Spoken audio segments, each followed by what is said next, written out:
گزارش کر رہا ہوں ڈاکٹر اکبر علی صاحب سے کو تشریف لائیں اور اس موقع پہ چند کلمات پیش کریں. ڈاکٹر اکبر علی صاحب. اس تقریب کے صدر پروفیسر عباس رضا نیّر صاحب، مانو کیمپس کی انچارج ڈاکٹر ہما یعقوب صاحبہ، اور آج کی اس تقریب کے دولہا جناب ہارون شامی صاحب، اور اس کی انجمن آرائی کرنے والے میرے عزیز دوست عمیر منظر صاحب، جن کو میں مبارکباد دیتا ہوں کہ انہوں نے اتنی خوبصورت بزم سجائی اور ایک عرصے کے بعد ایسے لوگوں سے ملنے کا موقع فراہم کرایا جن سے ملنے کو روز دل چاہتا ہے. شکریہ. میری تحریر چند جملے ہیں، تاثراتی ہے، اس کے بعد ہمارے اور سینئر لوگ پڑھیں گے. اجازت.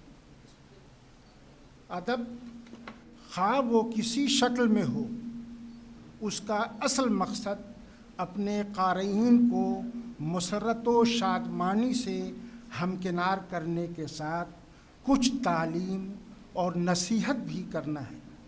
ادب کی مختلف اصناف میں شاعری اور خاص طور پر غزلیہ شاعری ہمارے دلوں کو گرماتی بھی ہے اور مسرت و شادمانی کا سامان بھی مہیا کراتی ہے. شاعری بالخصوص غزل گوئی کی راہ بہت آسان محسوس ہوتی ہے. شعر گوئی کے میدان کے سبھی نووارد اسی صنف کو منہ لگانا پسند کرتے ہیں، لیکن جب تک کوئی مقصد، کوئی نصب العین نہ ہو، وہ شاعری ہمارے دلوں کو مسرت اور شادمانی سے ہمکنار نہیں کرتی، ہمارے لیے وجہ شادمانی نہیں بنتی ہے. غزل گوئی کا فن خون جگر سے عبارت ہے، لیکن آج کل ہمارے شعراء، خصوصاً مشاعروں کے اسٹیج کے شعراء، عصری مسائل پر راست شاعری کر کے شہرت و مقبولیت اور مالی فائدہ تو حاصل کر لیتے ہیں، لیکن ایسی شاعری بہت دنوں تک ہمارے حافظوں میں محفوظ نہیں رہتی ہے. ہمارے حافظوں میں وہی شاعری محفوظ رہتی ہے جس کے معنی و مفاہیم تک آسانی سے ہمارے اذہان کی رسائی نہ ہو. انگریزی ادبیات کے عالم، مشہور شاعر، ڈرامہ نگار اور ناقد ٹی ایس ایلیٹ کا قول ہے کہ جو شاعری آسانی سے سمجھ میں آ جائے اس کی عمر طویل نہیں قلیل ہوتی ہے. اس تمہیدی گفتگو کا مقصد یہی ہے کہ پرانے اور کہنہ مشق شعراء کے علاوہ اس وقت شاعری کی دنیا پر جن کی حکمرانی ہے، ان میں سے زیادہ تر پامال راہوں پر چل کر خود کو دہرا رہے ہیں، اور جو بڑے نام ہیں وہ شاعری سے زیادہ نعرے بازی کر رہے ہیں. ہو سکتا ہے آپ لوگ میری بات سے متفق نہ ہوں. اسی طرح کے شاعرانہ ماحول میں جب بازگشت کی ورق گردانی کی تو تازہ ہوا کے جھونکے کا احساس ہوا. یہ تازہ شعری مجموعہ خوش فکر ہارون شامی کا نتیجہ فکر ہے. اس سے قبل شرح آرزو اور عکس اشاعت کی منزلوں سے گزر کر قارئین سے ادبی خراج حاصل کر چکے ہیں. میری یہ بدقسمتی ہے کہ مذکورہ بالا دونوں شعری مجموعے تک میری رسائی نہ ہوئی. ہارون شامی سے گزارش ہے کہ اگر ان کی جلدیں ہوں گی تو. شرح آرزو کے پیش لفظ میں استاد محترم پروفیسر محمود الہی صاحب نے جو پیش گوئی کی تھی کہ ہارون شامی کی شاعری ایک پختہ کار شاعر کی آواز معلوم ہوتی ہے، اور یہ آواز ایک خوش آئند مستقبل کی بشارت دیتی ہے. ہارون صاحب کے تازہ مجموعہ کلام کی ورق گردانی سے بخوبی اندازہ ہوتا ہے کہ پروفیسر محمود الہی نے ان کے تعلق سے جو کچھ کہا تھا وہ حرف بحرف درست ثابت ہوا۔ دور حاضر میں شعراء کی بھیڑ میں ہارون شامی کی آواز منفرد نظر آتی ہے۔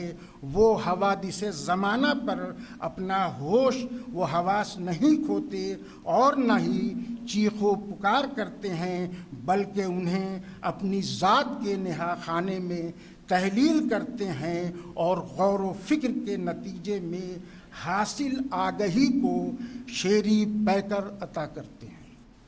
بازگشت کی غزلوں کے مطالعے سے اندازہ ہوتا ہے کہ ہارون شامی سماجی، تہذیبی اور سیاسی رویوں کے زوال کے نوحہ گر ہیں، چونکہ وہ راست گوئی کو شاعرانہ ہنر نہیں عیب تصور کرتے ہیں، اس لیے انہیں جو کچھ بھی کہنا ہوتا ہے رمز و کنایا اور اشاروں میں کہتے ہیں۔ چند ایک دو شعر ہیں، زیادہ شعر نہیں ہے۔ یہاں کی آب و ہوا میں وہ اب نمی نہ رہی، جو ہو سکے تو مجھے زہر تشنگی دے دے۔ چراغ کیسے جلیں گے، ہوا مخالف ہے۔ چراغ کیسے جلیں گے، ہوا مخالف ہے۔ امیر شہر کی ایک ایک ادا مخالف ہے۔ امیر شہر کی ایک ایک ادا مخالف ہے۔ ایک مرتبہ عرفان صدیقی صاحب نے اپنے مجموعہ کلام عشق نامہ پر گفتگو کے دوران کہا تھا کہ ہمارے دور کی غزلوں میں سب کچھ ہے، لیکن جذبہ محبت مفقود ہوتا جا رہا ہے۔ بھائی ہوتا جا رہا ہے، جبکہ یہی جذبہ اردو کی غزلیہ شاعری کا سرمایہ اور اساس ہے۔